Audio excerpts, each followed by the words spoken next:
Garden Basics with Farmer Fred is brought to you by SmartPots, the original lightweight, long-lasting fabric plant container. It's made in the USA. Visit smartpots.com/Fred for more information and a special discount. That's smartpots.com/Fred. Welcome to the Garden Basics with Farmer Fred podcast. If you're just a beginning gardener or you want good gardening information, well, you've come to the right spot. Mid to late spring is cucumber time in most of North America, and we have more cucumber growing tips for you today. We covered a lot of cucumber growing basics back in episode 266 last May. But today, cucumber cheerleader and America's favorite retired college horticultural professor, Debbie Flower, has more cucumber planting advice for you, whether you start cucumbers from seed or from nursery-purchased transplants. And by the way, choose carefully if you're shopping for cucumber plants. Debbie tells us what to look for. Plus, properly training the growth of your cucumbers can help thwart a lot of disease and pest problems as well. Debbie tells us how. It's all in episode 331 of today's Garden Basics with Farmer Fred podcast, Cucumbers, Starting and Training. We're podcasting from Barking Dog Studios here in the beautiful Abutilon jungle in suburban Purgatory. It's the Garden Basics with Farmer Fred podcast, brought to you today by SmartPots and heirloomroses.com. Let's go. It came as a surprise to me when I discovered that one of the most popular episodes we played last year was one about growing cucumbers. Now, my wife and I are not that fond of cucumbers, so kind of like leave it to those who do like cucumbers. Well, you know who likes cucumbers? That same person who talked to us last year about growing cucumbers is back, and that would be America's favorite retired college horticultural professor, Debbie Flower, right here, old cucumber breath. Yeah, that's me. Right, with more advice on growing cucumbers, including starting and training cucumbers. And I'm wondering, based on conversations we've had in the past, whether it's better to buy the varieties already started in pots at nurseries or start them from seed. Oh, I'm a big direct seed. Start them from seed right where you want them to grow. Let those roots get established in the soil where they're going to live. They don't seem to do well being transplanted, and if they're too old, too big in the pot, they'll never form flower and fruit. And it's so cheap to buy a packet of seeds that you can get the cucumbers you need for this year, store it, and get some more next year for like $3 or $4. So I'm definitely one for starting them directly from seed. The thing to be aware of is they need very warm soil to grow from seed. If you put them out and the soil is too cold, below 50 degrees, then they'll rot. And you'll go to dig to see what's going on with my seed. There's nothing there because it's been consumed by microorganisms in the soil. So you definitely need to wait for the soil to be a minimum of 50 degrees Fahrenheit. And it depends what part of the yard it might be in, the nature of that soil. Is it usually wet? Is it usually dry? And nighttime temperatures play a part too, and that might be one of the better barometers for determining soil temperature. Right. If you don't have a soil thermometer, is wait until the nights are steadily over 50 degrees. Right. That's an excellent way to tell what the average soil temperature is where you live, is to look at lowest temperature at night, and that will reflects or is because the soil is that temperature. So I totally support starting them from seed. Know where you're going to grow them. They need full sun, so you have to have a place to have full sun and well-drained soil, no puddling there, and some organic matter in the soil. You can grow them in clay. You can grow a lot of things in clay, but you better have, or at least mulch with organic material. And over time, that organic material will become incorporated into the clay and you'll have improved soil. Watering clay soil correctly is a whole nother story. So just be aware that you're going to have to pay attention to that. Whenever I'm thinking of this family, the cucurbit family, I think about planting squash seeds or pumpkin seeds. And usually the advice on planting those seeds is to plant them on a mound in very rich soil, usually manure-addressed soil, if you were, or some sort of really just nice stuff, but raised for better drainage. Is that true with cucumbers? It can be. Depends on your soil. If you have really nice, well-draining soil, sandy soil. I was surprised when I was doing some gardening work at my son's house in Minnesota. He had sandy soil. If you live near a body of water, you'll probably have sandy soil. So if you have sandy soil that drains well, then it's warm enough so you don't have the puddling of water that can be a problem with cucumbers. In that case, you're probably going to have a lack of nutrients, and so that's where the manure would come in.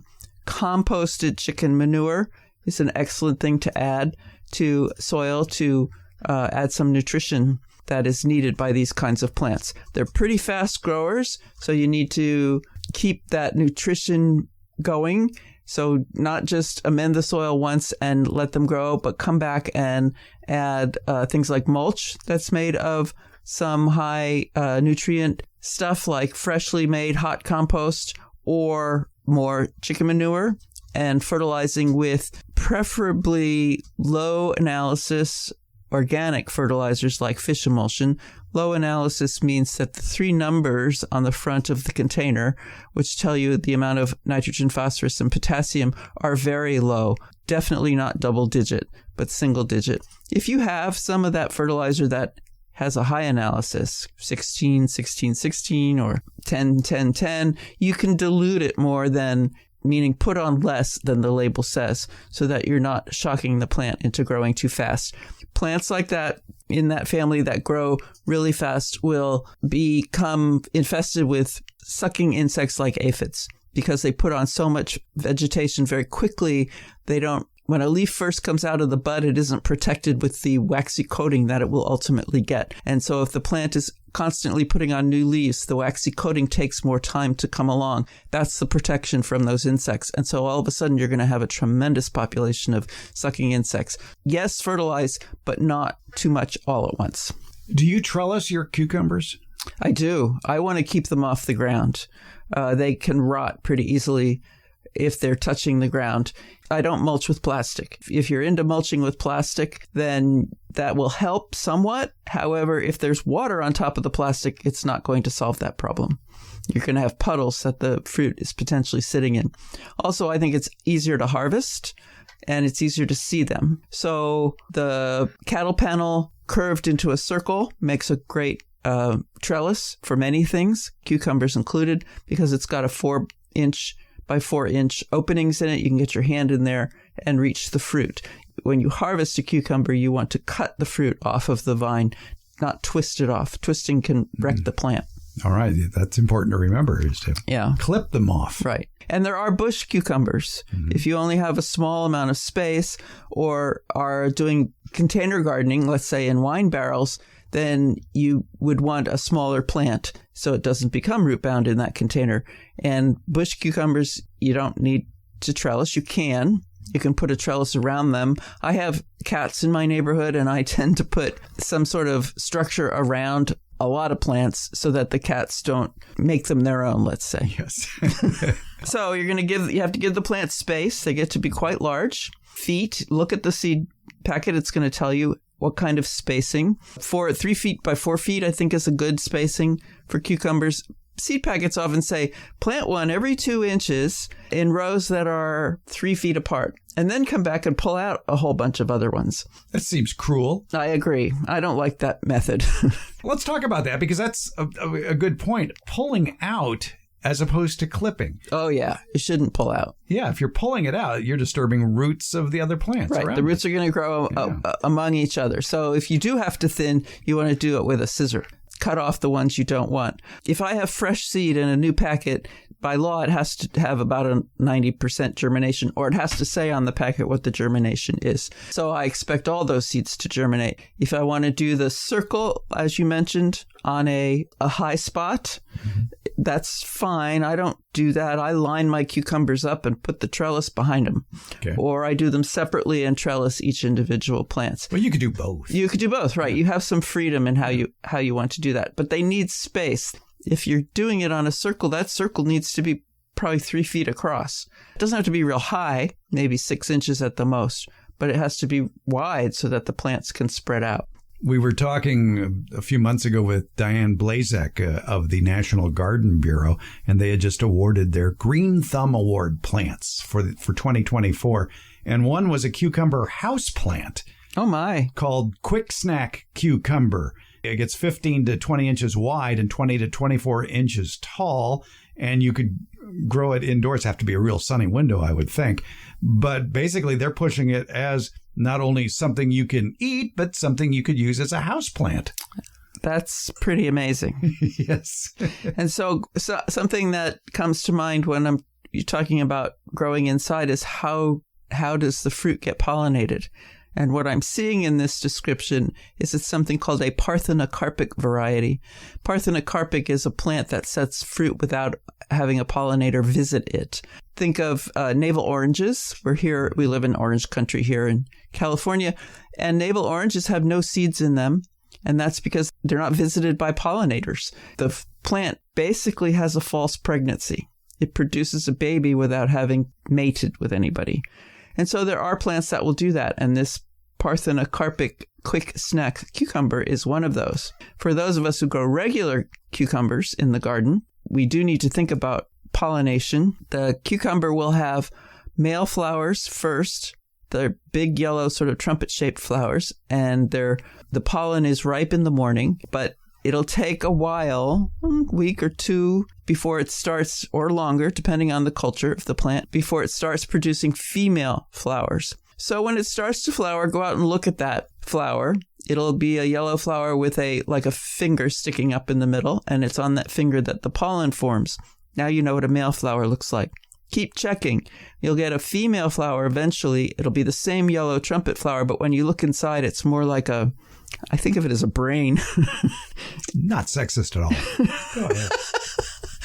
Not just because of what it looks like. It's like, anyway, it's not the finger. It's like a more flat-topped structure. Looks more like somebody who thinks with a brain, not with a stem. Well, nature only has so many shapes. So then, and it's a morning job, I like to go out and find a male flower that's also opened on the same day and take it off, break it off the vine, peel off the petals, and go over to the female flower and touch that central finger to the flat surface inside the female flower to transfer the pollen. If you have a very floriferous garden, meaning other things around that are in bloom that are attracting pollinators like bees, you may not have to do the pollination yourself. It is something that bees will do. But if you don't have a lot of bees around in your garden, then you will want to go out and do that yourself. So do young cucumber plants might have the same malady that young squash plants have, that there is incomplete pollination because of that? Because with squash plants, again, you got the male flowers and then come along the female flowers, and they both have to be in sync and the temperatures have to be right for full pollination to happen. But in case of partial pollination, you end up with a fruit that doesn't get very long and kind of shrivels up and dies.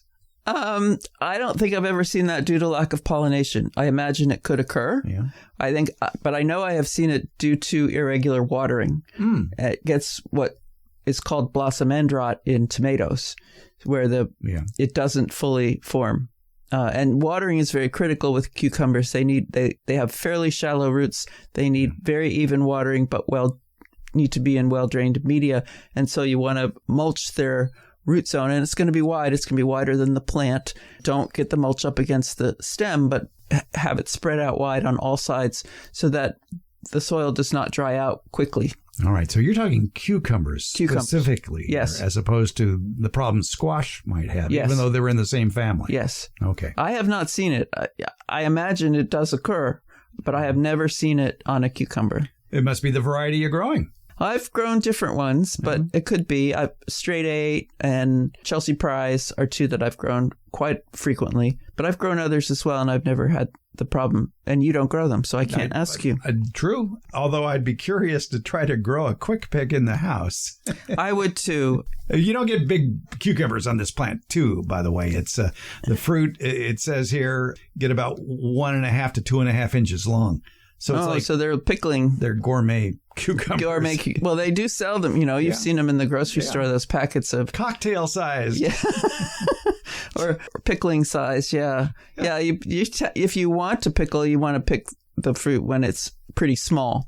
You get a better pickling done. Although I don't know if you remember going to the store and getting the big pickle out of the big container. At the general store and sitting around the Cracker Barrel? It was the meat store my mother would go to. He always had a barrel of pickles, and I like pickles.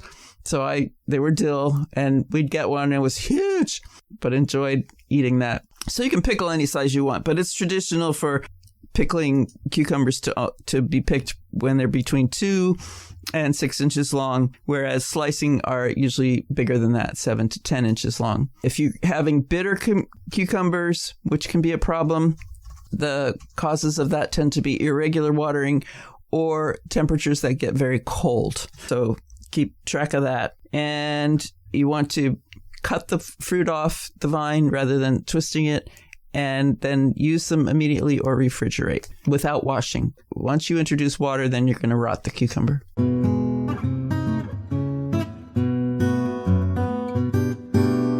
I've been using the SmartPot compost sack for a few years now, and it's coming in very handy for spring planting season. I like to amend my planting beds a few weeks before putting in any warm weather food and flowers, and one of those ingredients that gets worked into the soil in my raised beds is compost. And making up the bottom half of my SmartPot compost sack right now, it's some of the richest looking, finest compost I've ever seen, made from last fall's oak leaf collection. Yeah, it's beautiful leaf mold. Besides putting a few inches of shredded leaves on the surface of the beds last fall as a mulch, I put the rest of the leaves from last year in the SmartPot compost sack. The design of the compost sack, with a little help from Mother Nature, turned those shredded leaves into beautiful, ready-to-use compost this spring. The SmartPot compost sack is a large 100-gallon fabric bag. It's lightweight yet extremely durable and lasts for years. It can hold 12 cubic feet of pure compost. This rugged fabric is entirely porous, containing many micropores that allow for air circulation and drainage. The fitted cover is a flexible plastic top designed to increase heat and help manage moisture in the mix, accelerating the composting process. SmartPots are proudly made 100% in the USA. They're BPA-free and lead-free, making them safe for growing vegetables and other edibles. SmartPots, they're available at independent garden centers as well as select Ace and True Value hardware stores nationwide. You can find the location nearest you at their website, smartpots.com. And you can buy them online from SmartPots. Just visit smartpots.com/Fred. And don't forget that /Fred part. On that page are details about how for a limited time you can get 10% off your SmartPot order by using the coupon code FRED, F-R-E-D. Use it at checkout from the SmartPot store. Visit smartpots.com/Fred for more information about the complete line of SmartPot's lightweight, colorful, award-winning fabric containers and their compost sack. And don't forget that special Farmer Fred 10% discount. It's SmartPots, the original award-winning fabric planter. Go to smartpots.com/Fred. Let's get back to our conversation with Debbie Flower about cucumbers, especially bitter cucumbers. And I am sure someone will write in this year, because they write in every year with the same question about bitter cucumbers. Mm-hmm. What causes bitterness in cucumbers? You weren't listening. I just said that. Oh. Irregular watering. Okay. All right. And soil temperatures that are too cold. So that the latter would have to be happening at the end of the season if you suddenly temperatures got cold, or in parts of the country I haven't lived where, one day it's spring, one day it's summer, and one day it's winter. Let me rephrase the question. Since you brought up these things that can happen to cause bitterness, I've heard it said that if you just scrape off the ends, the skin, it'll remove a lot of the bitterness. I've heard that, and I've tried it, and sometimes it seems to help, and sometimes it doesn't. And I've heard of cutting off the stem ends, so the end that was attached to the plant, and rubbing just like a half inch of the fruit, and then rubbing that vigorously with the remaining piece of cucumber, and some foam forms, and supposedly that brings it out. I don't know that I believe that. It says here, the University of California, if you want to believe them, we will. They say about cucumbers, large temperature swings and shade can cause bitterness. Okay. So that's where that cold soil can come from. Yeah, and they don't thrive in very cool, foggy, or windy locations. Right. So it's not a coastal crop around here. Right. Yeah. Unless you have a microclimate. Right. Or you have that special one. Or grow it in a greenhouse. Yeah. You could do that too. Let's talk about some cucumber types. You mentioned a few varieties, but they have various uses. I've seen round ones and long ones and vining ones. Hybrids, of course, might solve a lot of problems of cucumbers. Yes. Prevent pest problems. Yeah. But you've got English and Persian, Armenian and Asian. Yeah, and I'm not well versed on them. The Armenians I didn't like at all. To me, they were somewhat dry. I like a nice, crisp, wet cucumber with a thinner skin. So for me, the Chelsea Prize does that. The Chelsea Prize, so you better watch. It can grow really, really huge fruit. I don't like the lemon cucumber. There are round ones and they turn yellow. They taste lemony, and that's, to me, not what a cucumber tastes like. So personally, I don't like that. But they produce. They're quite prolific, and I know many people do like them. There are some that are called burpless, and they're supposed to have less of the compounds in them that cause humans to burp. Yes. What is that compound? I don't know. Yeah, I'm trying to think, too. It's not capsaicin. No, that's heat. Yeah. Are snails and slugs a problem with cucumbers? I have not had a problem with them, but the conditions where cucumbers grow are certainly something where slugs and snails would like to be. And that's another reason for the trellis, too. Yes, get them up off the ground, right. Yeah. I try to, before I plant, I try to bait for slugs and snails so that they're not there, because slugs and snails can consume a baby plant pretty darn quickly. So I try to get rid of them before they occur. How do you tell the difference between a cucumber beetle and a ladybug? Well, isn't a cucumber beetle yellow? Yeah. And striped? Sometimes. And a lady beetle generally is orange with black spots. They're not all that way. Right. But striping is not a lady beetle. Doesn't the cucumber beetle have long antennae, too? Don't know. Okay. I only mentioned that because Jeannie brought one into the house. Uh-oh. And it was two cucumber beetles mating on the back of a chard leaf. And I go, oh, I'm not worried about it. We don't grow cucumbers. Yes, you're right. The cucumber beetles are yellow, and they can be striped or spotted, and they do have long antennae, which is lady beetles do not have the long antennae. So that'd be the way you tell them apart, because they kind of look alike. Especially the spotted one. Yeah. Yeah. All right, that's the only trick question I had. Well, I was looking up what causes the burping. However, you can deter beetles with row covers over newly planted cucumbers or seedlings, but you do want to remove the covers to allow bees to reach the vines when the plants start flowering. Right. Cucurbitacin. Yeah, Cucurbitacin is chemical.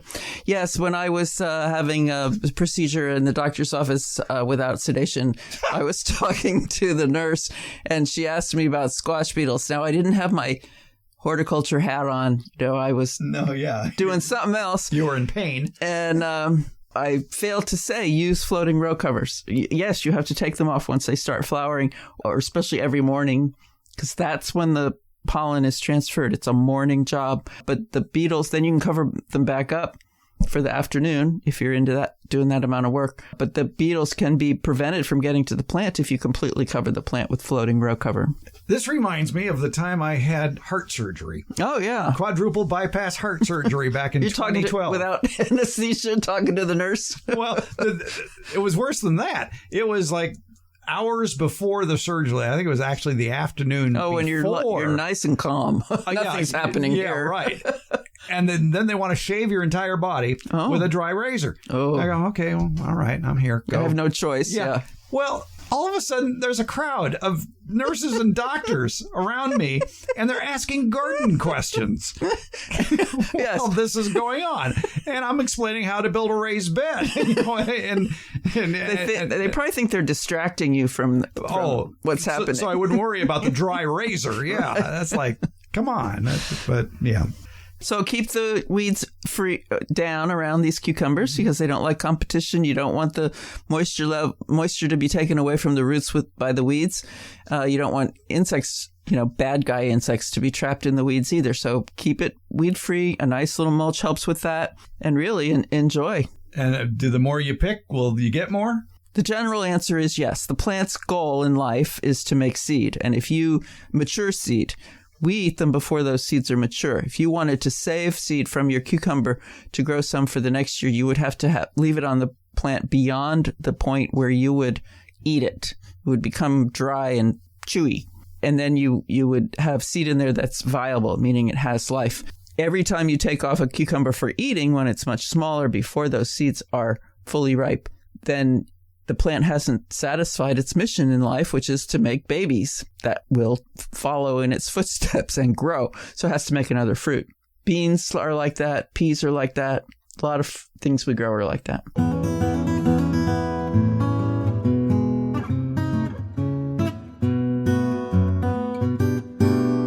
For spring, summer, and fall colorful blooms, it's hard to beat roses. And now is a great time to get the best roses from heirloomroses.com. Heirloom Roses, it's a family-owned business. They're based in Oregon. They grow over 900 varieties of roses for gardening in USDA zones 3 through 10. So what are the best roses? Well, to start with, choose a rose with the best roots. And that would be roses that are grown on their own root system. And that's exactly what they do at heirloomroses.com.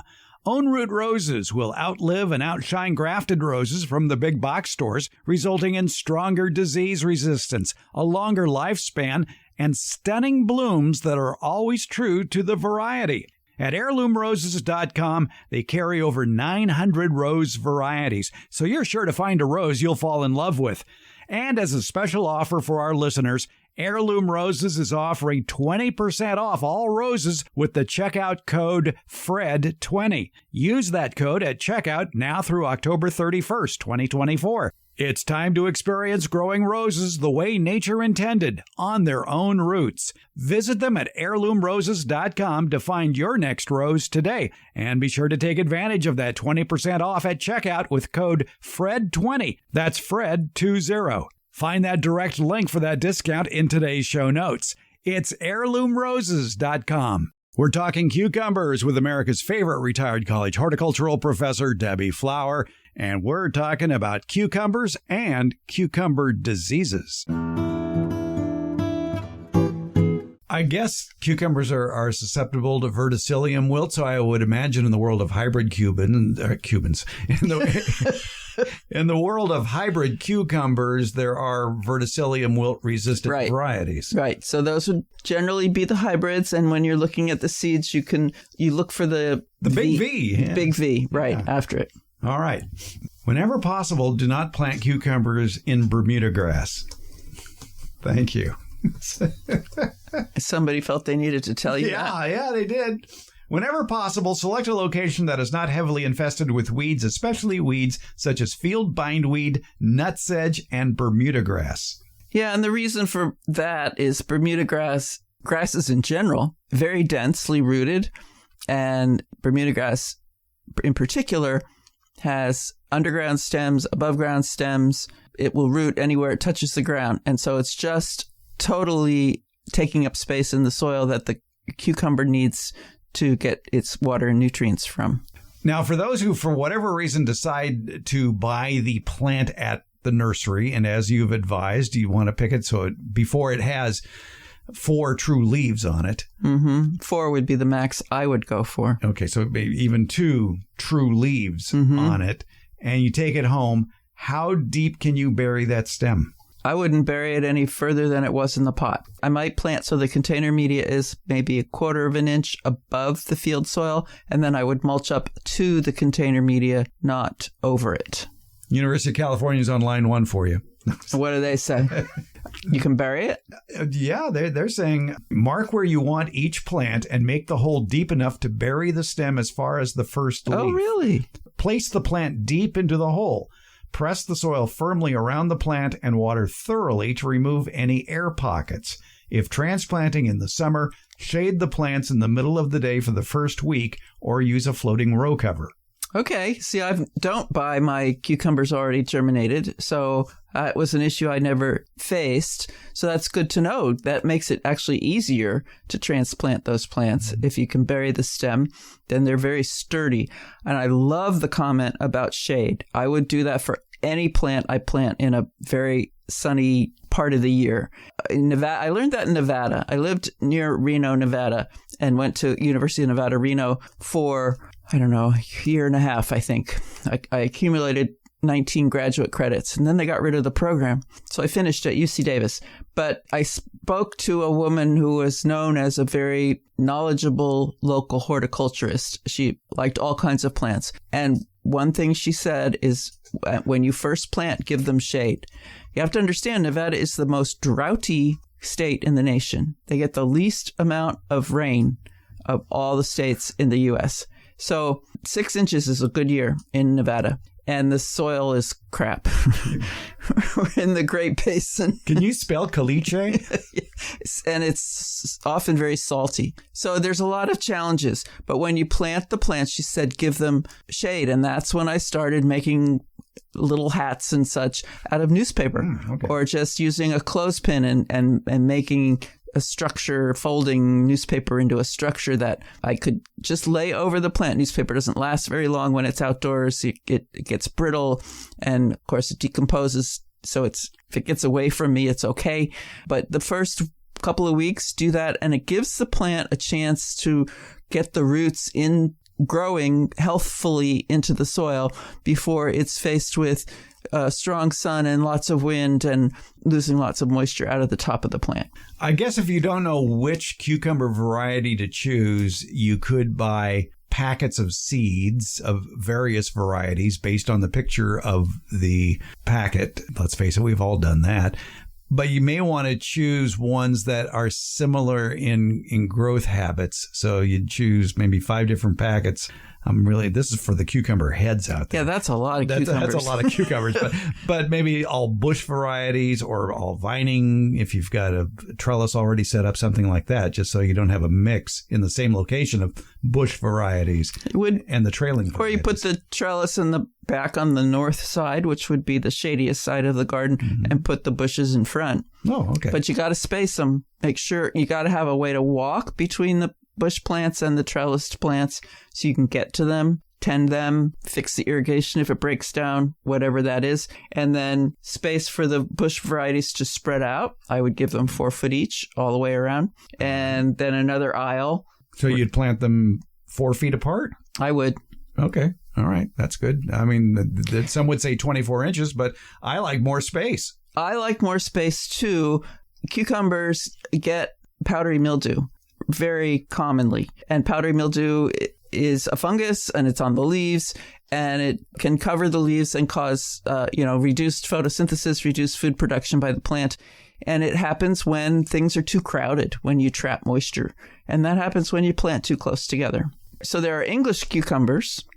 English cucumbers tend to have very few to no seeds and be very long and thin and crisp. We often buy them at the grocery store. Sometimes they're wrapped in plastic.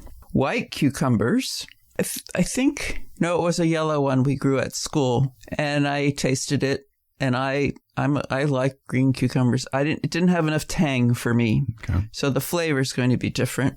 Persian, small burpless cucumbers, known for their easy digestibility and prized for their thin, edible skin, very few seeds, much like English cucumbers. That was not it was an Armenian I didn't like. Cucumber, not person. Okay. And garden cucumbers, often called slicers. That's the kind I like a lot. The lemon cucumbers are the round yellow ones I don't like because they do taste lemony. If you love lemon, you're going to like that cucumber. The lemon cucumber. Yes. Gherkins. Isn't that a gherkin a pickle? They may, pickled baby cucumbers that have been allowed to ferment. So we're getting off the top of here. Here's the one. Armenian cucumbers. Kind of long and thin.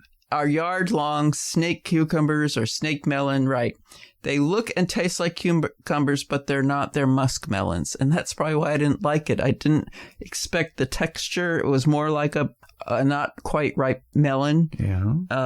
And the flavor was not a cucumber. I didn't like the Armenian cucumber personally. Is it a cucumber, though? It's a muskmelon. It's a muskmelon, so it's a lie. Yeah. They're living a lie. Yes, it's not a cucumber. It's those common name problems, you know? Yes. So this is an article from FineDiningLovers.com about types of cucumbers. And a cocktail cucumber, you stir a martini with it or what? You put it on your charcuterie board. Oh, okay. Next to the martini. Right. Okay. All right. Now we know.